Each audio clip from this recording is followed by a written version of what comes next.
Libation, All right. Soul Fiction. We'll see you soon. We're gonna bring it. First time in Bulgaria, are you excited? I am excited because I've never been, so I don't know what to expect. What's up with that, man? You've never been. You know, What do you know about Bulgaria? Do you know anything? I know little, so that's why it's exciting to me. Well, it's one of the reasons. One, I know you, I know the Soul Fiction crew, and you know, you guys have been really supportive about what I do here in New York City, Libation, and the mixes and the music. So, and that's us.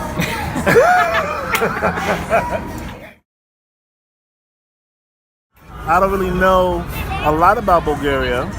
I'm excited to go, to learn, to see the people, to check out the landscape. Big thing is the people. So of course, I love to see the sights when I go and travel around the world. But what's most exciting is meeting good people. People that love the music, the people that love the vibe and the culture. That I love. And if you're an example of the fair people of Bulgaria, then I know I'm going to have a great time. Tell us about where you're from, what your musical inspirations are, and how it all comes together in global soul music. I'm from Brooklyn. We are in Brooklyn. Not too far from where I went to high school, and not too far from where I actually grew up. And Were you born in Brooklyn? I was born in Brooklyn. Well, your parents are not from Brooklyn. So my family's from the Caribbean. My family's from Grenada. My mother and father are both from Grenada, and they actually met here. They came here to study, and had me and my sister here in Brooklyn. I've been fortunate to travel through my youth. So in terms of my music and my roots, I would say I have kind of a worldly perspective. Being first generation American means that in some ways you're a bridge between the old culture of your family and this new culture here in America. So certainly reggae and calypso, and my dad liked country music, and you know, my mom liked Motown. So there's Stevie Wonder and Bob Marley, and then of course growing up with hip hop and house. You know, certainly growing up at a party, all those things had to be played, whether or not it was reggae or dancehall or hip hop, house, you know, club music, pop music, Michael Jackson, Madonna, and all that kind of stuff. So in terms of my musical influence, the sound, like global soul music is about a fusion of all the sounds that I love. So right now in the background, they got the Doobie Brothers, and you know, for certain parties, I'll play a Doobie Brothers record, and it'll rock next to a Culo de Soul record. So that's what global soul is about. It's about a good time with a world perspective. So you like all these genres, but why do you love house music? Because there isn't a music that brings people together the same way in terms of the spirit of community. The culture resonated with me. I mean, I don't want to sound cliche, but it is a spiritual thing, and it's a family thing, it's a groove thing, it's a soul thing. And so, you know, it's the music and the culture that brings people together. So where you can dance with, whether or not you're dancing with a partner or you're dancing with the whole room. Because for me, I started my love affair with house music as dancing to it. And then DJing the music. Because when I was in university, house music was very, very popular. So if you wanted to dance, you wanted to meet a young lady, you know, you'd have to dance. Nowadays, it's not quite that way, you know, but it's before the popping bottles type of era, where people were really interacting with one another. And so house music, to me, still and always represents this kind of good vibration, where people are sharing energy, and the music is uplifting. You know, like you got the lyrical stuff, you got the sonic upliftment, you know, like it feels good. House music feels good. Yeah. It's not dark, I feel you. You know, like, I mean, hip hop is, you know, for those that love it, but it's a different energy. So you said something that made me, pause for a second, which is, it's not like the house music today. What is the house music today, in your opinion, and like where is it going? Because it's developed a lot over the last, just even the last 3 years. Sure. It's gone to like a completely different level. I mean, you see people like Black Coffee playing mainstream events and techno festivals, and that music is being played at stadiums. Right. And then at the same time, there's like parties like yours and other underground parties that are maintaining that sort of old school underground vibe. Right. And it's all about, the connection with the dancers. It's like, where do you see this going in the next 5 to 10 years, and how has it changed for you over the period of time that you've been doing parties? Well, one thing I will say, you said something that was interesting. The underground always informs the mainstream. So the underground is always going to be cooler, hipper, because there's more freedom there. It's not a commercial thing, it's a vibe thing. And so with the success of the South African, house movement, but I've seen it before, Japan, there was a big Japanese movement in early 2000s, The thing about the future of house music is kind of coming back to recognizing that like it's a global movement. I'm going to be in Bulgaria playing house music. Like if you really think about it, I'm in Brooklyn right now, and in 2 weeks I will be in Bulgaria playing this music that I love. I'll be in Paris, I'll be in Ibiza, I'll be traveling the world, meeting and greeting, sharing the culture with people that love it as much as I do. So the future of house is bright. I think we have to have a narrative that tells the mainstream folk that it's happening all over. But you see it because Drake will have a now has a Black Coffee song on his album, or Neo, or R. Kelly. So house is the root. So we right now with EDM, like people want to separate EDM from house, but house is the root of electronic dance music.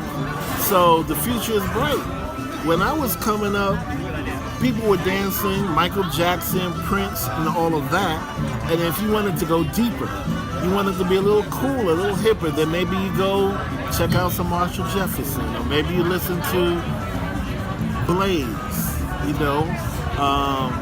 and I think it's come back around to that. So I'm excited that younger kids, and not just from South Africa, younger kids, younger DJs, younger producers are bringing a new sound. It's not just old, because we use the word house and it might evoke music from the past, but it's current. So its future is bright because there's new sounds coming around the band, new producers, and I'm excited to be a part of it. I like it. I think it's bright too. How do you think the political reality in the world today affects music? I mean, it's a scary time, right? Everybody's, there's a lot of fear mongering from all corners, and so that makes people less open. Music is a connector, and so if you're less open, then you're not gonna want to connect to other cultures, to other people, and then through isolation, people can be controlled. People can be, stay in their corner. So here we are in Brooklyn. We're listening to Cuban music, eating Cuban food. That's freedom, right? And so I think about that. I think about my ability to meet and greet folk, to travel, to share music with people, how that might be impacted, and then even more deeply, like not about me, just the world, just about how open will people be to different things. So we talk about the future of house music. That's predicated on the fact that people will be open, because the music itself is about openness, right? Yeah. It's about being inclusive for all people. And so if that construct is impacted, if people are less open to that, then it's definitely going to have an impact on the music and the culture. What you do, what I do, it's going to have an impact. I mean, it'll be more needed, so maybe we'll fight. Yeah. You know, maybe people have become complacent, and now, you know, you start to realize the things that you need, like culture, like art, all these things that bring people together, like house. What was your craziest gig ever? Well, I have a lot of different kind of forms of craziness. I played Sardinia some moons ago, a beautiful island at the Billionaire Club, which I don't even think is there. And the opening night, you know, they had celebrities, TV stars, beautiful people. And it was actually close to the start of my travel DJ career. And so you thought this is how it's gonna be? It was crazy, lavish, luxurious, beautiful models, all into this, you know, to the music. You know, it was amazing. So that kind of crazy. Certainly being in South Africa was crazy in that people it's like partying every day. You know, they know every single song you play. They know the music, and not just today's music. You know, going to some place that, you know, a dirt road, but, you know, people playing, and, you know, like everyone gathering. I remember on one Sunday, and the DJ was playing Blaze. I think Wishing You Were Here. In South Africa, it was amazing to me, you know, playing Sarema Del Fire, because I came there at the time. So that was eye-opening. I mean, I've had, you know, Japan. One of the craziest weekend I've had was in Japan, where I played in Tokyo 10 hours on Saturday night, flew north to, I think, Okinawa, and then played a 14-hour set on Sunday. And they did not want me to stop. They came with Coca-Cola, coffee, Red Bull, just so that I would keep playing. State bathroom breaks. It was insane. But I've had some really spirited times right here in New York. You know, Libation has been a blessing because people have come from near and far. I've been really lucky to book some of my favorite DJs or favorite singers, and we've had really magical times, man. I mean, to see the dancers. I've really been to some of those. Yeah, I mean, you definitely, you know. Libation has been life-changing for me and many others. Was there a party or DJ that had a similar effect on you? Shelter was influential. Zanzibar was influential with Tony Humphries. You know, when I was like early, like teen, going to, I was fortunate to go to Paradise Garage. And I can still remember the mixes. I can still remember the lights. And that's a long time ago. I mean, of course, you know, so it was very impactful. Larry Levan was probably the most theatrical DJ that I had experienced. And because he had what no one really has, complete mastery and control of a room in terms of the environment. No promoter, no club owner has that kind of money like they did to just create those type of environments at that scale.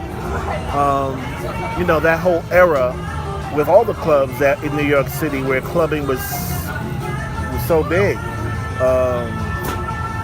You know, area, you know, where they, every 4 weeks, they completely redecorate the whole club based on the theme. So,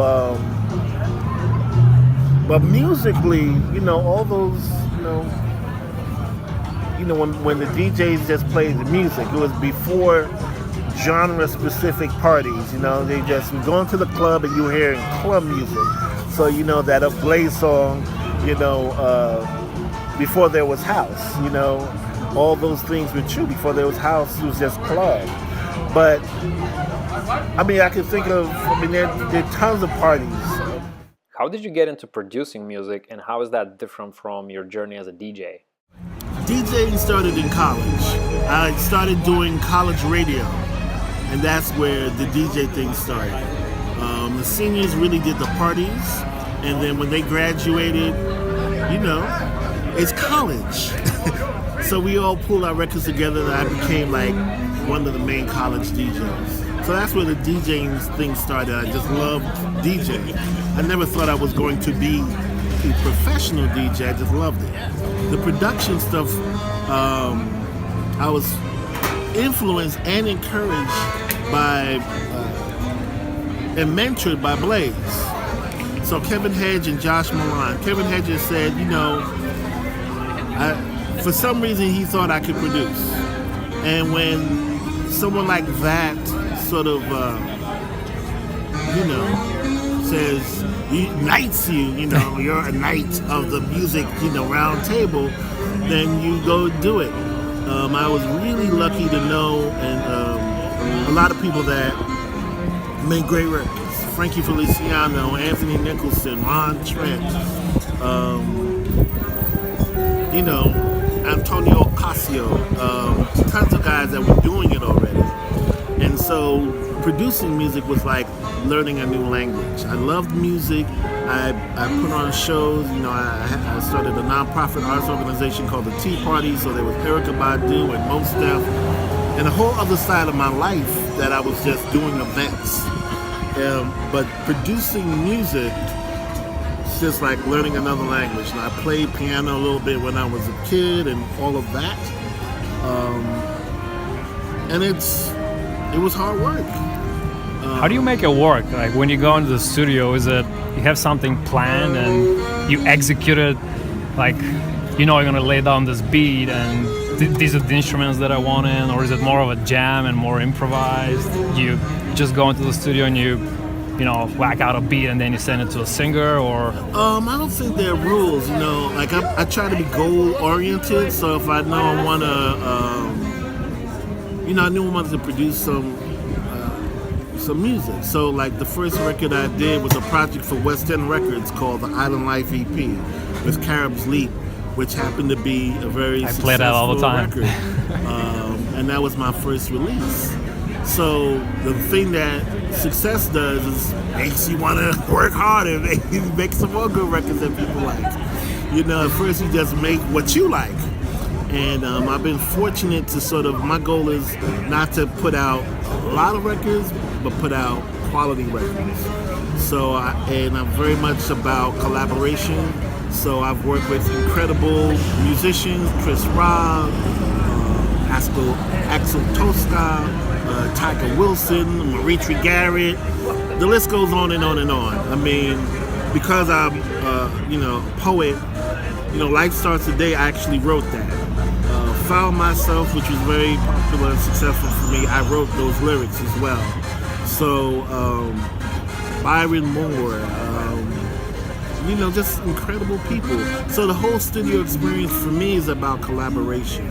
And so pooling ideas, and yes, I have to sort of, you know, I don't know, steer the ship, perhaps, but it's really a spirit of community, and I love songs. So, you know, if I say my influences, I talk about Stevie Wonder. Everybody loves Stevie Wonder, but it's the songs, you know.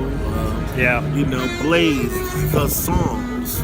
So I'm not really a guy that's going to make tracks. I might have some, but really the goal is to make songs, because I feel like a song can last forever. What are some of the biggest challenges you've had to face as a promoter in the industry? And what keeps you going after so many years? Well, the biggest challenge today, I mean, there are always challenges, but the biggest challenge in doing a party in New York City is that New York City, the culture of the whole city is changing, it's gentrifying. So that means finding a space. Yeah. Because real estate is what it is, you know, bar guarantees are going up. where people just wanted to have a space where people will come and gather and have a good time. Now, the promoter, he has to pay bar guarantees, the venue, they have high leases. So from a business perspective, I understand the changes, but obviously that impacts a promoter where the culture of house, isn't driven by, it's driven by vibe, not driven by commerce, So it's so interesting that there's so much new energy happening in Brooklyn. So a lot of art, a lot of culture, a lot, the hipsters and all of that. Yeah. There are a lot of clubs happening in Brooklyn because Manhattan A is a small island. Everybody wants to move there. The real estate is skyrocket. But it's impacting Brooklyn as well. So as a party promoter, obviously if you do it for a long time, your audience, the taste of your audience will change.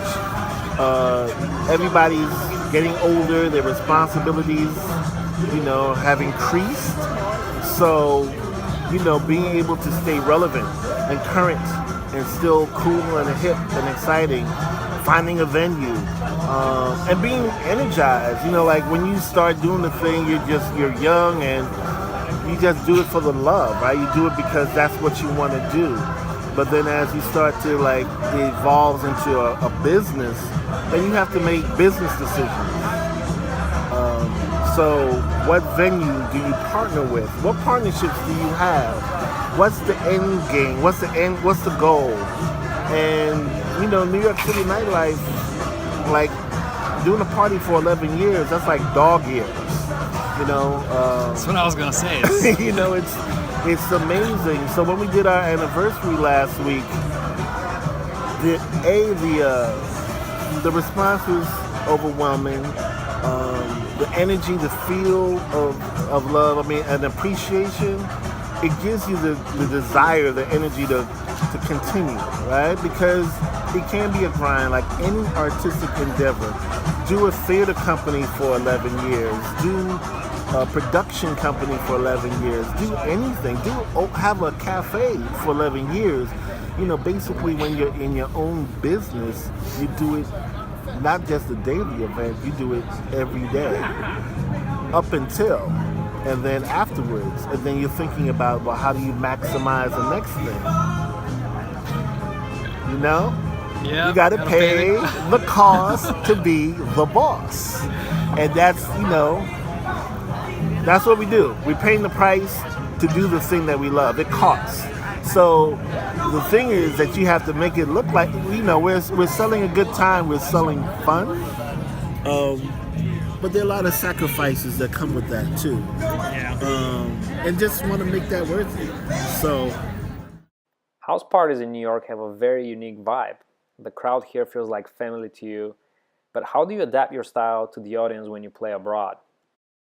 Myself, in terms of stylistically, is wide and deep. I'm always going to do me, but the job of the DJ is to entertain the crowd that's before them. So you have to read the crowd, you have to be appropriate to the crowd. So, I've been blessed to be booked by people that want what I do. But even then, they want what I do, but the crowd might not be all the way where we are. Here in New York, because the culture, we've been doing it forever, the musical IQ is high, the cultural IQ is high. Nothing's lost in translation. But when you go to other places, you have to translate a little bit. So some places, they might be 3 months behind musically, while I have people that if I play a record that I played last week, they think, why are you playing that old record? So when you go to other places, it's a synergy, it's a connection. And so I don't think it's selling out your sound, You're hired to do a job. And the hope is that you'll be hired again to do the job so that you entertain the people the way they want to be entertained, because they're not thinking about oh, Ian's Global Soul, they're thinking, you know, we go to Soul Fiction's Day of Africa party and we want to have a good time, whatever that means. So hopefully the DJ is going to give us a good time. Your album has been a long time in the making. When is it coming out? Can you tell us a little bit about it? Album's been a long time coming. It's a labor of love. I'm a one-man band, so DJing, you know, being a promoter, you know, I have another project where I'm actually associate director of a museum in Philadelphia, as well as doing remixes and production and blah, blah, blah, all of that. So the album is coming. It's coming, man. It's close. We're close. We're close. And it's also learning, you know, doing the album is like writing, you know, like whether you start off as a short story writer, then you want to write a novel. So there's, you know, it's a different form. So doing an album, I have a lot of records, and I have a plan, I have a strategy. But, you know, Global Soul Music, it might feel like there's a team of people behind it. It's not, it's a small operation. Libation, small operation. Projecting our vibe to the world. So it's gonna come. It's coming soon. It's coming soon. Take us back in time to the Tea Party organization that you started as a platform for all kinds of artists. How did it all begin and what was its purpose? You know, we're in the area where it started. So Spike's joint, so Spike Lee had a thing. And I mean, though this area is super developed and it wasn't always so. So what made it cool was a group of artists of color were living here, right? And then we wanted to gather. And I felt like, you know, young, I had volunteered at other bigger arts organizations, but didn't really have a voice as a young person. And I said, well, I wanted to do something. And I had an opportunity, you know, the venue said, hey man, why don't you do something? And what I wanted to do was invite artists that I knew to share their work, whether or not it was poetry, whether or not it was song, whether or not it was dance, visual art. And then I kind of met my tribe, you know. At first it was me. My mom cooked some food, my sister worked the door, and then I met a group of friends that say, hey, we really love this. Let's come together and really build this. So that was a labor of love. So it was part of a time where there was a kind of an arts movement here in Brooklyn. So there were, you know, you could go right down the block to Brooklyn Moon Cafe on a Friday night. And, you know, Erykah Badu lived right around the corner before she blew up. And so, you know, Mos Def lived right down here. So everybody was here and came together in all these different places, and the Tea Party was one of them. So, and then we moved from France, we moved to a bigger venue, we did bigger things. You know, Erykah came back and did a concert for us. So tons of people, writers, professors, we did toy drives, food drives. It was a full-on thing. And that, I loved it. You know, I hosted it, I DJ'd, I performed, I directed, all that stuff. And so this friend of mine from college, we did things that beforehand in Brooklyn that led up to the creation of the Tea Party. Love it. Friday. It's been a pleasure. Pleasure's all mine. Can't wait to see you in Pisa, in Bulgaria. Maybe I'll jump to Paris as well. Come on, we're gonna have fun. I can't wait. Flight. What do you want to tell the people of Bulgaria that are gonna come see you play?